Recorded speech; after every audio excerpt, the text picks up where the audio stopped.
Assalamualaikum warahmatullahi wabarakatuh. Halo semua, kembali lagi di channel Rider Manhwa. Kali ini Mimin akan melanjutkan sebuah komik yang berjudul Kembalinya Putra Bungsu yang Sangat Jenius. Apabila kalian masih bingung dengan alur ceritanya, kalian bisa cek deskripsi atau langsung saja menuju playlist yang ada di halaman channel ini untuk memulainya dari part 1. Tanpa basa-basi lebih jauh, mari kita masuk di part 10. Cerita dimulai pada kediaman sang pemimpin klan Namgung. Terdengar Hancol yang berkata, "Lehan, aku ingin menanyakan ini kepadamu karena kau masih seorang seniman bela diri. Jadi apakah kau tahu taiji itu apa?" Lehan pun berkata, "Apakah yang kau maksud itu adalah sesuatu yang sering disebut oleh orang-orang?" Hancol pun berkata, "Meski mereka sebenarnya tidak tahu sama sekali, tetapi mereka malah membicarakannya seolah-olah merekalah yang paling mengerti di dunia ini secara mendalam." Terlihat Lehan sangatlah tidak mengerti dengan apa yang dimaksud oleh perkataan Hancol. Lalu Hancol melanjutkan kata-katanya, "Yin dan Yang adalah energi yang menjadi penyusun taiji asal dari surga dan bumi. Setelah penciptaan surga dan bumi, Yin dan Yang tercampur untuk menciptakan dunia dan segala isinya. Lalu tatanan baru telah terbentuk, contohnya seperti 4 wujud, 5 elemen, 8 trigram, dan bahkan 64 heksagram." Mendengar penjelasan Hancol tentang asal-usul taiji itu, Lehan pun berkata, "Aku tahu yang kau maksud karena aku adalah sang dokter ilahi." Hancol pun berkata, "Tetapi apakah kau tahu bahwa ada sesuatu yang paling penting telah hilang, yaitu manusia? Ketahuilah, makhluk yang bisa mengendalikan tatanan itu adalah manusia." Cerita berpindah. Terlihat Deso sangatlah kebingungan setelah ledakan aura antara panas dan dingin yang menyerang tubuhnya. Di dalam hatinya Deso berkata, "Apa yang terjadi? Mengapa aku tidak merasakan sakit apapun? Apakah tubuhku telah rusak?" Kemudian ketika Deso melihat ke arah dadanya, Deso sangatlah tidak menyangka karena ada 5 buah cahaya yang berbeda telah nampak pada tubuhnya. Di sisi yang lain, arwah itu begitu terkejut. Ia berkata, "Bocah ini telah berhasil menciptakan 4 wujud. Yang aku tahu, seseorang hanya bisa menciptakannya dengan cara menggabungkan yin dan yang setelah memahami prinsipnya. Bagaimana bisa pemula bodoh ini yang tidak mengerti apapun bisa melakukannya? Bahkan bajingan ini bisa menguasai 5 elemen sekaligus." Deso pun merasakan kalau kelima elemen itu telah masuk ke dalam tubuhnya. Bahkan elemen-elemen itu telah mampu menyesuaikan kepada tubuh Deso. Setelah melihat fenomena yang ada di depan matanya, arwah itu kembali berkata, betapa mustahilnya tubuh si brengsek ini telah menarik tatanan itu sendiri secara alami. Meskipun bocah ini tidak mengerti apa-apa dan tidak melakukan apapun. Tidak bisa disangka, ternyata ada cara yang begitu mustahil untuk bisa menguasai seni pikiran yin dan yang. Bahkan setelah kami mati, ini baru pertama kalinya aku menyaksikan kejadian yang begitu menghina. Dengan kurangnya pengetahuan bocah ini, seharusnya dia menjadi cacat setelah dia mencoba untuk menggerakkan kelima elemen itu. Kemudian Deso merasakan ada 2 energi yang mencoba naik untuk menuju ke atas kepalanya. Dengan paniknya Deso berkata, "Dasar brengsek, jangan naik ke kepalaku. Aku tidak ingin menjadi gila karena kalian masuk ke dalam otakku." Lalu Deso mencoba untuk membujuk kedua energi itu untuk turun ke tempat yang lainnya, karena di kepalanya tidak boleh dimasuki oleh energi apapun. Akan tetapi Deso merasakan seperti tersambar petir ketika kedua energi itu secepat kilat memasuki otaknya dan berdiam di sana, sehingga membuat Deso berteriak kesakitan. Pada saat itu juga kesadaran Deso mulai menghilang efek dari kedua energi itu yang menyengat otaknya. Bahkan Deso pun langsung tersungkur ke atas tanah karena Deso tidak mampu menahan rasa sakit yang menyerang otaknya. Melihat Deso yang tersungkur, kedua arwah itu berkata, "Apakah bocah itu telah mati? Tetapi jujur saja aku berharap kalau dia memang mati." Di sisi yang lain, Hancol berkata, ada banyak orang disebut sebagai pribadi absolut dalam dunia bela diri memiliki awal yang sama. Sekte Wudang memang pantas disebut sebagai sekte yang terkuat di dunia, akan tetapi itu hanyalah cerita lama. Selain diriku, orang-orang yang memiliki pribadi absolut adalah almarhum ayahku, lalu anak sulungku, dan juga seseorang yang membunuh para 5 besar, 5 raja, dan salah satu dari 5 kaisar dari dataran pusat. Seseorang yang memicu terjadinya peperangan Demon besar dan juga runtuhnya kuil Shaolin. Seseorang yang juga mengambil alih arsip kitab suci bersama kultus demonik. Bahkan mereka juga telah berniat untuk mengambil alih dataran pusat. Dia adalah sang iblis dari masa lalu, namun pada akhirnya dia telah berubah menjadi makhluk demon dan dipenggal oleh ayahku. Ayahku berpendapat bahwa sang iblis itu juga memiliki bibit-bibit untuk menjadi pribadi yang absolut. Akan tetapi sepertinya dia tidak memiliki bakat yang bisa mekar. Lehan begitu heran. Lalu Lehan berkata, "Mengapa kau tiba-tiba saja menceritakan dirimu sendiri dan juga sang iblis itu? Jadi apakah yang kau maksud bahwa Deso telah memiliki watak untuk menjadi pribadi absolut seperti mereka?" Aku mengakui kalau anak itu memanglah agak istimewa. Di atas seni bela diri konstitusi, Deso telah memiliki teknik 3 dasar berpedang, dan Deso seperti inkarnasi ilmu dasar. Namun pada akhirnya semua itu hanyalah ilmu dasar. Mau sehebat apapun dia, akan tetapi semua itu tidak akan bisa menandingi kekuatan sejati. Entah mendapatkan hasil ataupun tidak dari arsip 10.000, dia hanya memiliki waktu selama 3 hari. Memangnya perbedaan sebesar apa yang dapat terjadi dalam waktu sesingkat itu? Dengan santainya Hancol berkata, "Bagaimana kau bisa tahu sedangkan kau sendiri belum pernah mengalaminya?" Katanya orang yang tidak pernah melihatnya tidak bisa mempercayainya. Bagi mereka, naga hanyalah ilusi dan ponik hanyalah buatan. Suatu saat nanti kau pasti akan paham. Cerita berpindah. Beberapa saat kemudian, kedua arwah itu mencoba untuk mendekati Deso yang masih tidak sadarkan diri. Mereka bertanya-tanya mengapa jiwa Deso tidak keluar dari tubuhnya. Tiba-tiba saja Deso telah membuka matanya, yang mana membuat kedua arwah itu langsung terkejut ketakutan. Deso bertanya-tanya sudah berapa lama dia tidak sadarkan diri akibat 2 energi yang masuk ke dalam kepalanya. Deso pun langsung memperhatikan jam pasir yang terletak tidak jauh dari tempat ia terbangun. Setelah melihat jam pasir itu, Deso sangatlah terkejut. Ternyata Deso tidak sadarkan diri selama 3 hari. Dan lebih parahnya lagi, waktu untuk Deso berlatih di arsip 10.000 hanya tersisa setengah jam saja. Deso pun terlihat panik. Lalu Deso berkata, "Seharusnya setidaknya aku sudah mencapai sesuatu yang berguna agar aku bisa memberi alasan kepada si Sinting itu." Di sisi yang lain, kedua arwah itu tertawa terbahak-bahak. Mereka mengatakan, "Seperti yang aku duga, tampaknya bocah tolol itu telah gagal untuk mempelajari seni pikiran yin dan yang." Namun tiba-tiba saja Deso menyadari ada sesuatu yang bergerak pada area dalam pusarnya, yaitu pada titik dantiannya. Dan Deso beranggapan kalau dia telah terkena sembelit akut karena dia telah tertidur selama 3 hari berturut-turut. Akan tetapi kedua arwah yang menyaksikan cahaya itu pada pusar Deso, mereka sangatlah tidak menyangka kalau Deso telah berhasil mendapatkannya. Sebuah biji telah mengakar pada tanah yang luas itu. Titik akupuntur Baihuinya telah tertutup rapat. Namun kelima elemen itu sudah masuk ke dalamnya dengan sangat sempurna. Yang aku ingat terakhir kali seseorang yang mendapatkannya adalah orang yang sangat kuat. Namun beda halnya dengan bocah tengik ini, dia tidak bisa kupercaya. Akan tetapi ini hanyalah sebuah permulaan karena seni bela diri itu membutuhkan sebuah proses yang panjang. Dia bisa saja tumbuh menjadi rumput yang liar, atau bisa saja menjadi pohon yang beberapa kali lebih tinggi daripada manusia, ataupun menjadi gunung raksasa yang menjadi pusat rasa kekaguman dan dihormati oleh semua orang.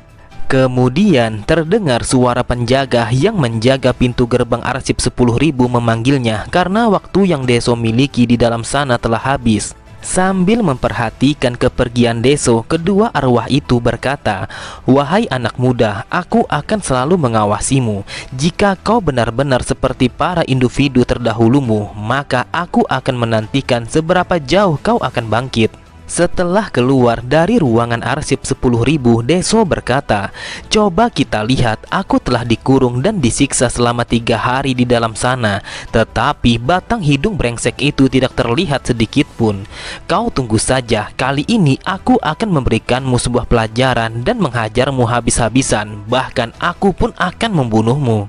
Tiba-tiba saja Deso sangatlah terkejut ketika mendengar suara yang sangat familiar berkata kepadanya kalau dia telah menunggunya sejak dari tadi.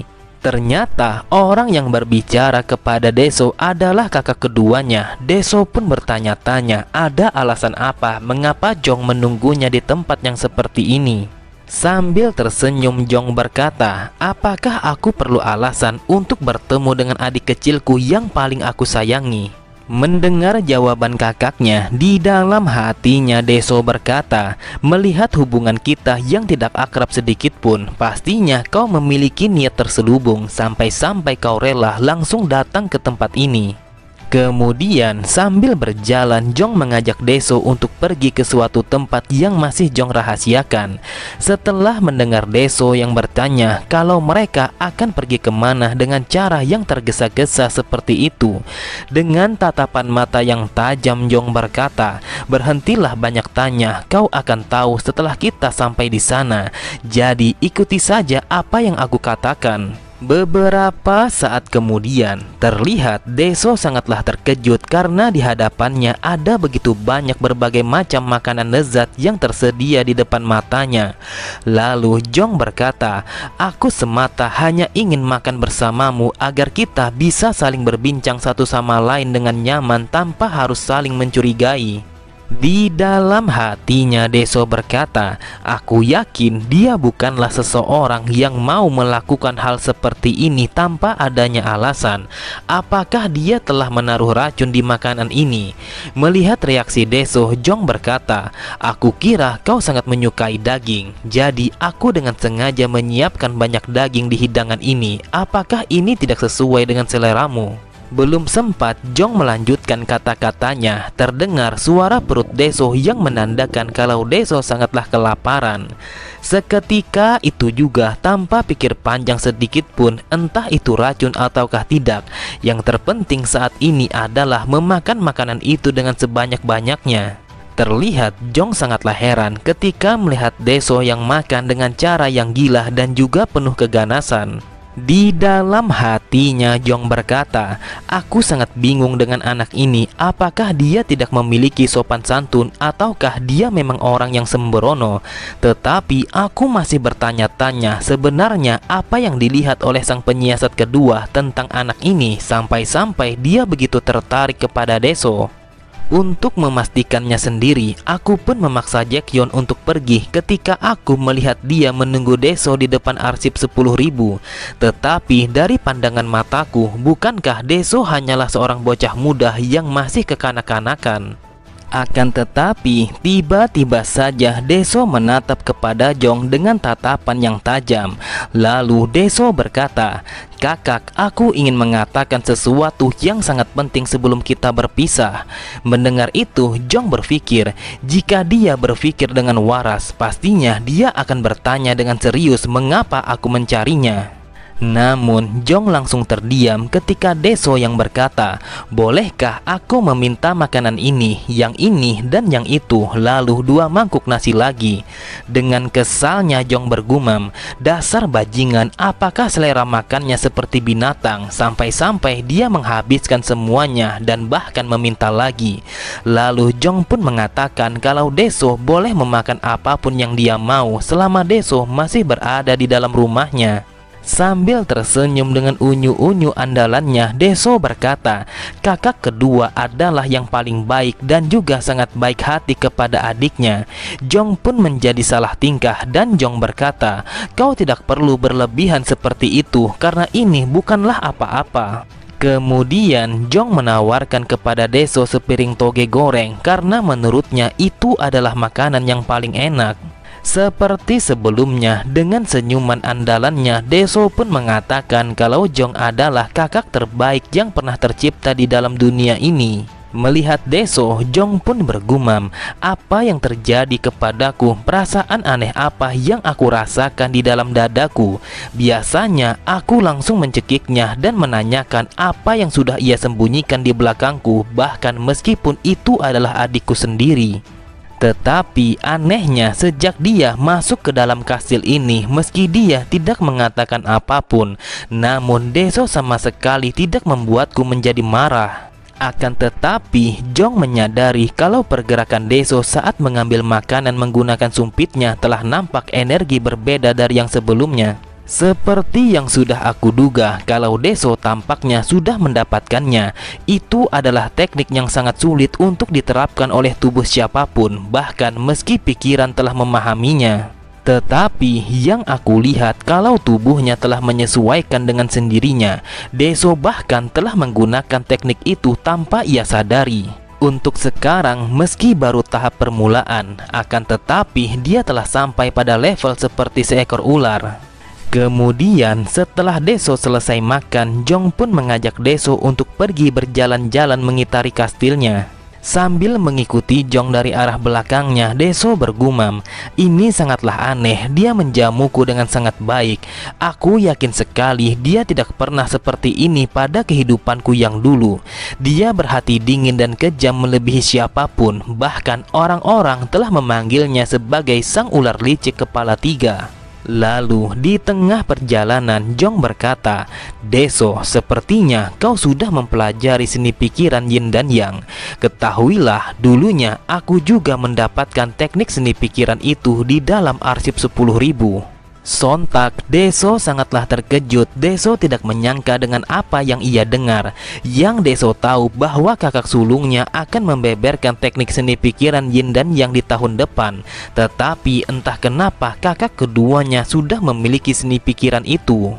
Ini sangatlah mustahil. Apakah jangan-jangan semua anggota inti klan Namgung sudah mengetahui tentang seni pikiran yin dan yang? Lalu kenapa seni pikiran itu ditinggalkan begitu saja pada arsip 10.000? Kemudian Jong kembali berkata, Deso, tolong ingat kata-kataku bahwa seni pikiran itu hanyalah sekedar seni bela diri sampingan. Jadi lebih baik kau jangan terlalu fokus kepada teknik itu saja. Bahkan berkat seni pikiran itu dantianku menjadi besar. Lantas kenapa Jong menyebutnya sekedar sampingan saja? Tetapi yang aku rasakan, dantianku menjadi terlalu besar sampai-sampai aku berpikir apakah itu bisa disebut sebagai dantian. Rasanya aku seperti berdiri di atas tanah yang luas hanya seorang diri. Bahkan tidak hanya sampai di situ saja, cara aku memandang dunia itu sendiri juga telah berubah. Melihat Deso yang hanya berdiam diri, Jong pun bertanya apa yang membuat Deso menjadi melamun. Deso pun hanya tertawa. Ia mengatakan kalau dirinya hanya melihat sebuah pegunungan tinggi yang jauh di seberang sana. Kemudian Deso mencoba beralasan kepada kakaknya kalau perutnya sangatlah sakit sebab Deso terlalu banyak memakan makanan yang telah dihidangkan oleh kakaknya. Lalu Jong berkata, aku tadinya merasa cemas apabila itu terjadi, tetapi sekarang pergilah ke tempat medis dan kita akan melanjutkan pembicaraan ini di lain waktu. Sambil berlari meninggalkan kakaknya yang berdiri menatapnya, Deso berkata, aku sangat beruntung karena dia telah membiarkanku untuk pergi dari hadapannya. Setelah kepergian Deso, Jong pun berkata, entah kenapa hari ini aku merasa aneh. Aku sama sekali tidak bisa merasakan amarahku ketika aku bersama Deso. Akan tetapi, Jong langsung berteriak kepada Deso yang berlari terbirit-birit karena Jong menyadari bahwa ke tempat medis bukanlah ke arah sana. Oke semua, cukup sampai di sini dulu pembahasan alur cerita kita. Sampai jumpa di video selanjutnya. Wassalamualaikum warahmatullahi wabarakatuh.